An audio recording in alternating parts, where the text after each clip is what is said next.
All right, guys, got another big buck story, 179 inches from Central Kentucky. We've got Peyton on today. Very inspirational story, talking about how her boyfriend of 6 years got her into hunting and why she got into hunting and how it's changed her life. Very touching.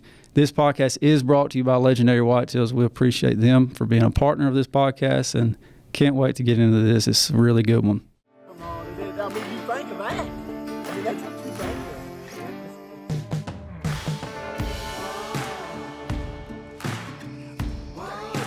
Boy, give me 5, boy.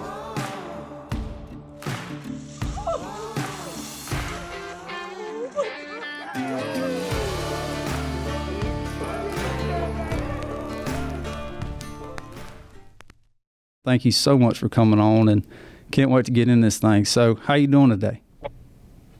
I'm doing good. How are you? Doing good. So college, you in college? I know you said your boyfriend, he's in college. Yeah, I'm in college. I'm in nursing school right now at Campbellsville University. Cool. So, and then you said your boyfriend, he plays college football for Western Kentucky? Yep, he played at UK for 2 years, and then he entered the transfer portal, and he's been at Western for 2 years now. Sweet. I can't wait to get in this thing story too, man. We've been briefing a little bit before, and I'm so anxious. It's 100 and what do you want to say the score was? 170? He was 179 on the dot, but he broke off 3 times, so broke off 2 little fun ones, and then his G2. We'll get into all the goodies of it, but first I want to know, and I know the audience wants to know, how'd you get started hunting? Was it young? Was it who introduced you to it, and how did it all happen? So growing up, I had a dad and my mom. They're both present in my life, and my dad used to take me fishing, and I loved going fishing, but we just went to the park. He was never really big into that. They're both in the medical field, so very rarely did he ever have time to even take me to do stuff outside of just normal ways of living. And so about middle school, I met Jackson truly, and in middle school, that's when we started like talking a little bit, and then in high school we started dating, and that's my boyfriend right now, and we've been dating for 6 years almost. And he always loved hunting and fishing, grown up on it, and he took me frog gigging on our first date. And that was our first date, and I loved it. That's awesome. And so then he took me to shoot my first doe, and I fell in love with hunting, and it became I want to go with you. I want to go with you. I want to go with you. Mm-hmm. And so he shot my first turkey, and then I went on duck hunts, and ever since then it's kind of been like, oh, I really like this. Yeah. Like I want to do this. And so ever since then I've been hunting, and last year I actually shot my first buck by myself in my stand by myself. And this year this buck was by myself as well. Wow. So it's been fun, but he's taught me everything I needed to know, and if I have a question, it's always let me reach out to my boyfriend, and then his dad and his friends love to hunt too. So whenever Jackson's not there to answer and ask and help, and they're always willing to step in and help me and That's take it awesome. over. That's very touching, because that is like the story of me and my wife. Like, I grew up hunting when I was 6 years old, killed my first deer, and I've been my whole life hunting, fishing, everything. She grew up in the cul-de-sac. Like, she didn't hunt. She had friends that did it. She had a very bad taste in her mouth of it too. She had some friends and people in school who had done some illegal stuff and gotten in trouble, and she was just like, man, hunting's just a bunch of rednecks. It's just a bunch of people who just go out and shoot poor Bambis, and she had no common like understanding of it.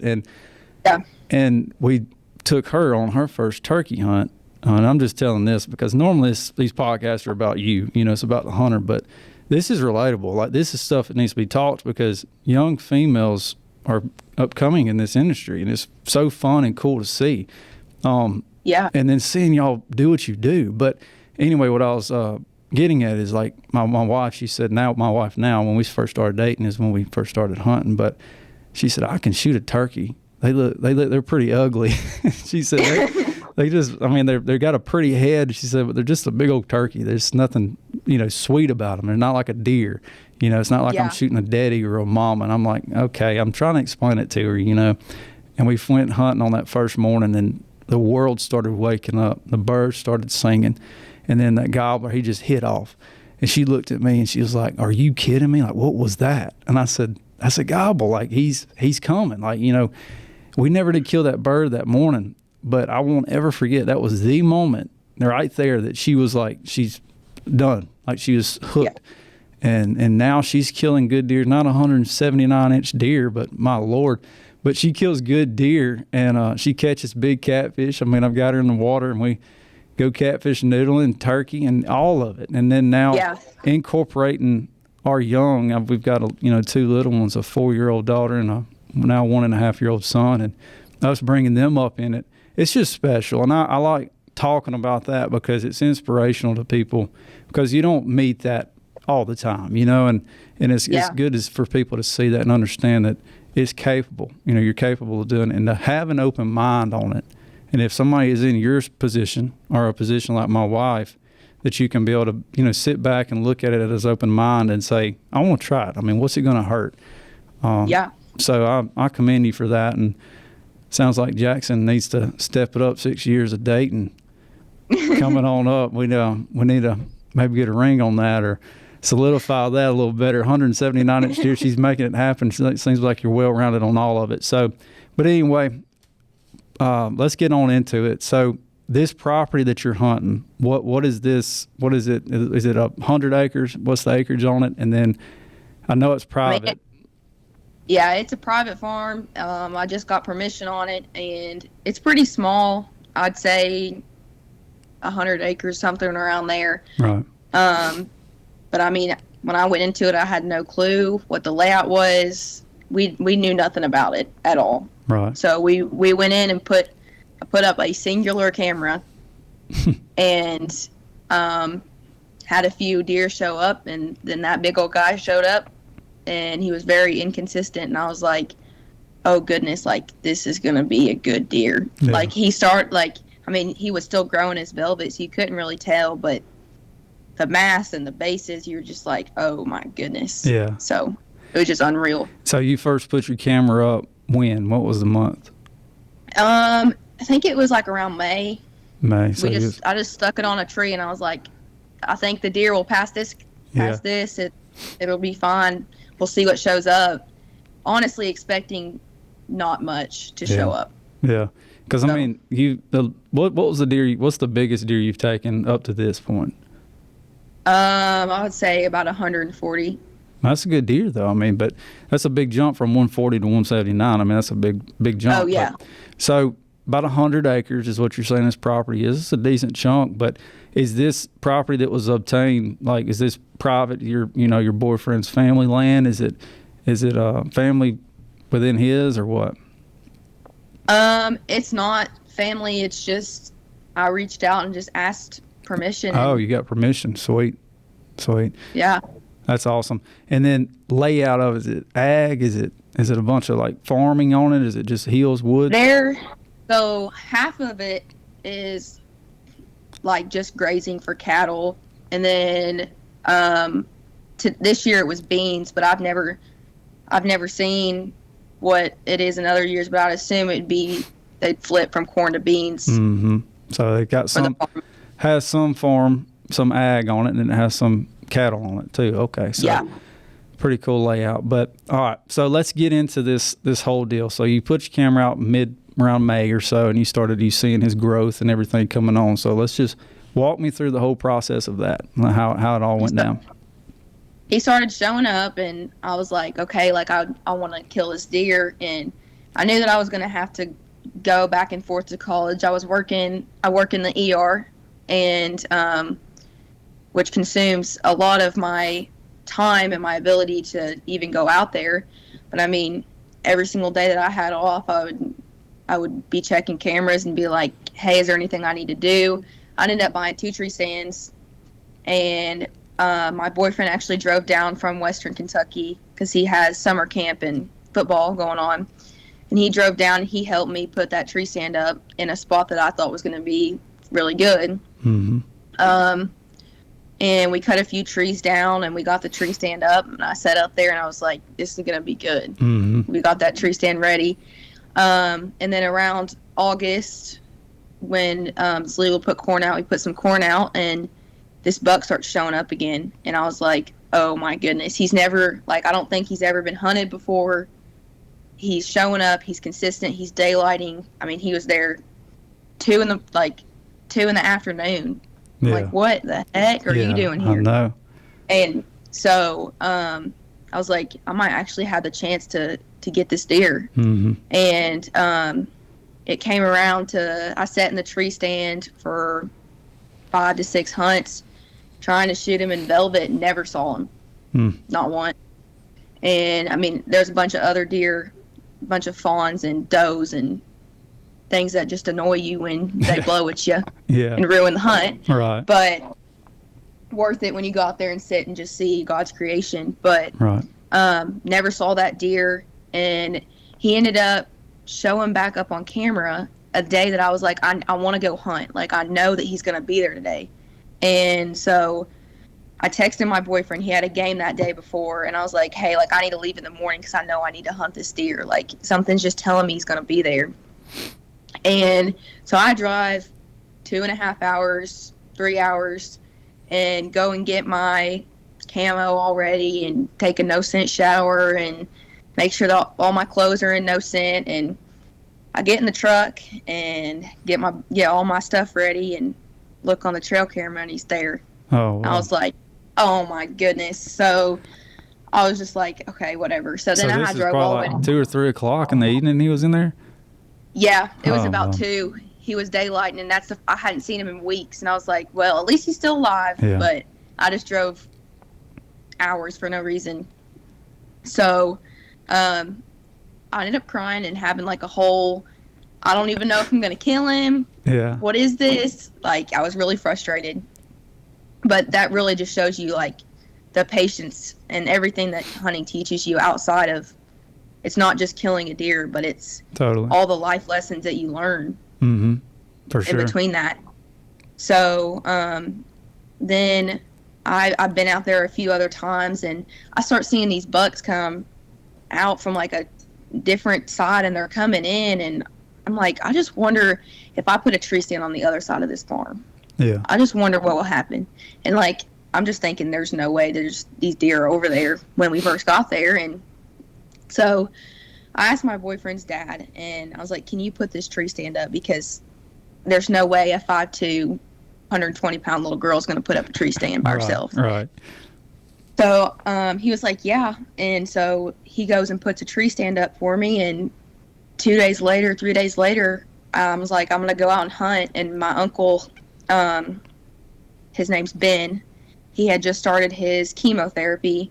He found out he had stage 4 liver cancer as I was going through all this. I hate that. And one of his big concerns was like, I'm just not going to be able to hunt again. He's my only uncle that hunts. He loves deer hunting, loves turkey hunting. He's like, I just not going to be able to get in the woods this year. And so I just prayed. I prayed to God, and I was like, just give me an opportunity, something that I can share with my uncle and allow me to give him the opportunity to be able to witness such a miracle that you're here, you're present, and you're in the darkness, and allow him to see it through what he loves. So I go out there and Thursday night, and this is my first time ever sitting in that tree stand, and I was like, hadn't seen anything for 3 hours. Heard a woodpecker above me. That was about it. And so, all right, guys, I want to take a quick break right there and talk about our partners over at Legendary Whitetails. If you're like me, you know layering up is key when the temps are dropping. That's why I'm pumped about our partnership with Legendary Whitetails. They've got high-quality flannels, shirts, jackets, and vests that are perfect for deer camp, the hunt, or just hanging around the campfire. Legendary Whitetails is all about the outdoor lifestyle, and you can see it in every piece they make. Visit legendarywhitetails.com to see their full lineup. As I was sitting there, I was like, this hunt is fully dedicated to my uncle, because this is what he'd want. He started his chemo today. sent him a picture of my feet, and I was like, hey, I just want to let you know I'm hunting for you. Oh. And so about 3 hours later, this buck comes around the corner, and it's my giant. Wow. And I was like, are you serious? And he comes in, and he puts his head down and starts eating in the beans, and within 10 seconds, I had him shot, and he went down. He crashed about 20 yards, tried to get back up, ran about 10 yards, and was dead about 40 yards in front of me. How awesome. And it was a whole, a whole God moment. I FaceTimed my uncle, and I was like, you can't believe this. Like, I can't even believe this. Like, God is so good. Like, he sent me this biggest deer. I just shot the biggest deer of my life, and I truly believe it's because he is with you and he's working. Yeah, you can't tell me it's not. I know that was an emotional moment for you. I mean, this is your biggest deer. I mean, 100, like, people realize, some people do, but some don't. I don't. Honestly, I've never seen a deer of that size on the hoof, honestly, in the woods. I haven't. I've seen high 60s, but, I mean, that's a big deer. I mean, that frame, that, especially that he is coming through, you've been working your little butt off on him, trying to get him, and then you got him, you coming in, and you've done prayed. I mean, it's just so emotional, I know. Now, I want to touch, though, too, so you moved the stand, and so from what I'm hearing, it sounds like you moved it across the property, but you moved it on more soybeans? I moved them. So I bought 2 stands in the summer. I only put one up because I was like, I'm only going to need one. Like, I think I'm only going to need one. I don't want to mess the deer up anymore. Because, I mean, once they see, like, that's their home. So you put something else up, they're like, what's that? Yeah. So I would rather just not mess them up and then not know about it. And so I put one stand up because I didn't want to mess them up too much. And I hunted in that stand every single hunt. And I was like, something was just telling me, like, put up a tree stand on the other side of the farm where the beans are, see what happens. Right. And I did, and it was that first hunt. You had to, just in his home, you had to have gotten right in his back door is what it was.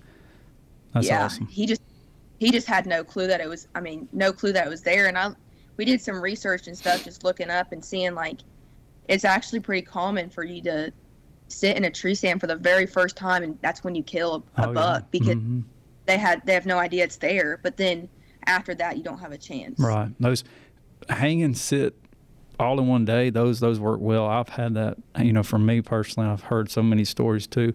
Hang it mid-morning, hunt it that evening, very successful. If you have your wind right and everything's perfect, you don't want your wind blowing in his bedroom.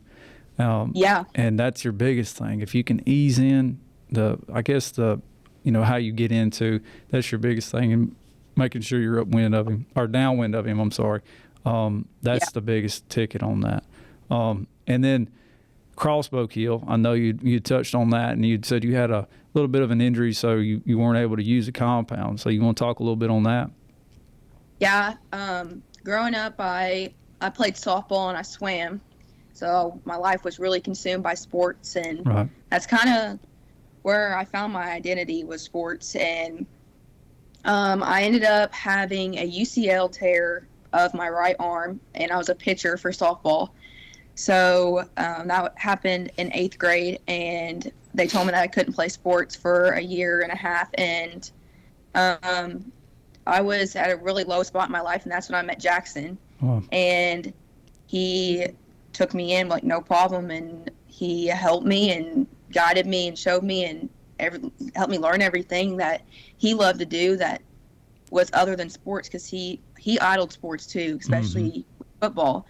And so he started taking me hunting, and that's when I really found out, like, okay, I love hunting. Like, this is something other than sports, and I can see God working through every little thing, and I get to wake up and hear everything, go to sleep when all the animals go to sleep. And so I had my arm surgery, and then my junior year of high school, I was really into hunting then, and I ended up having another arm surgery, and there was no way I could pull back a bow after that. Right. And so I actually went to the doctor, and I didn't even know this was a thing, so it might be important, but there's actually a opportunity, if the doctor feels like you are able to and you need it, you can switch over from a bow to a crossbow if you physically can't pull it back. So I got that legally done, and really helped me. Yeah, we hear a lot of that. there's a lot of negative, I'll say too, about crossbows. And as I say with everything about these podcasts, you hear people, I killed him over corn. I killed him with the crossbow. I killed him. If it's legal and it makes you happy and you got it done ethically and legally, do it. What's it matter? But like you said, a 5'2", 120-pound, I mean, that's hard for you to, crank back. I mean, even with a solid set of shoulders, I mean, that's hard for an individual. And so, I mean, it is what it is on that. And I commend you for that. I mean, you made it happen early season, but we see so many big deer hit the dirt with that crossbow season people, and they're like, hey, how did he use a crossbow? And it's because of that. There's a season, and if you have the paperwork for it, you can do it. So I'm glad you pointed that out. But wow, that is awesome. I can't believe that. So tell me a little bit about the recovery. So did you recover it yourself, or how'd you go about that? So I called, my boyfriend, he was actually in Delaware, and I mean, at this point, we were thinking, I'm not really going to shoot this deer. I hadn't seen him in weeks. Don't really know if he's alive, if he's dead, if somebody already killed him. And so he's in Delaware, and I FaceTime him, and he's actually in chapel before his game. Awesome.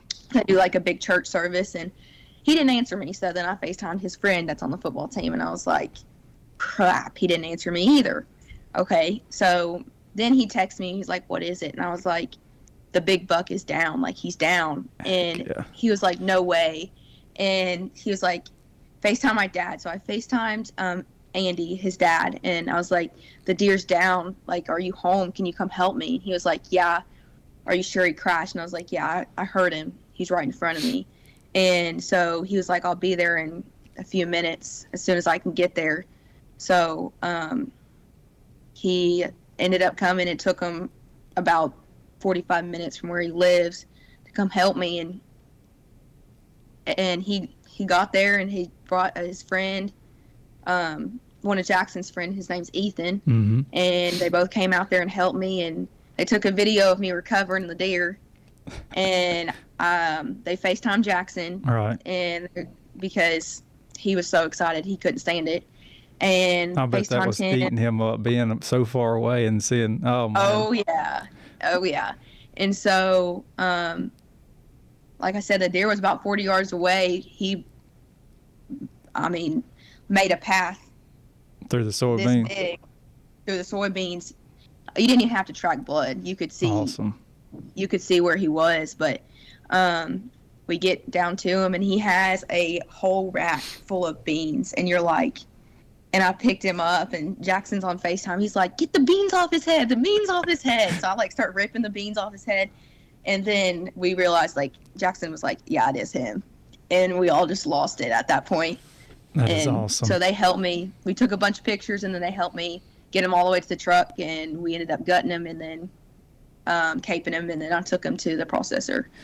One question I got, and I know a lot of people have, what's old Jackson's biggest deer? What's Jackson's? I think you got him beat? That's the question. Do you have him beat?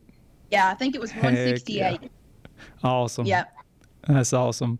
I got him beat on fish and this. Heck yeah. I know he's going to be eating that up whenever we talk, whenever he hears this. So, but that is awesome, Peyton. I can't thank you enough for sharing that. That is a heck of a story.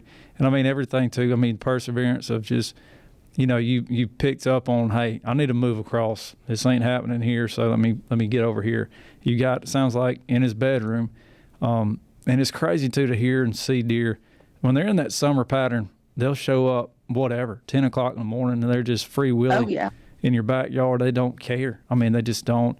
And then as soon as that velvet comes off, it's like just light switch. And you got to capitalize on it immediately and as soon as you can. Consider this your call to Alabama's Black Belt, home to some of the best hunting and fishing anywhere in the country. Whether you want to hunt deer, turkey, quail, or are looking to hook that trophy bass, the Alabama Black Belt's world-class outdoor recreation is second to none. If you want to take a break from the woods or the water, choose one of the premier golf courses on the Robert Trent Jones Golf Trail. If you're searching for your next outdoor adventure, look no further than Alabama's Black Belt. But also be very mindful of it. Make sure your wind's good. Make sure your setup's good. And then approaching that setup and how to hang that setup like you did. This is such a good point too. Of like you said, you did research, and from what you found out, you know, people are so much more successful on that first sit, and that is so true. I mean, especially on these early season deer. I mean, it's just so true. But that's a heck of a story. Is there anything else, Peyton, you want to add? Because I think that about concludes it for this one.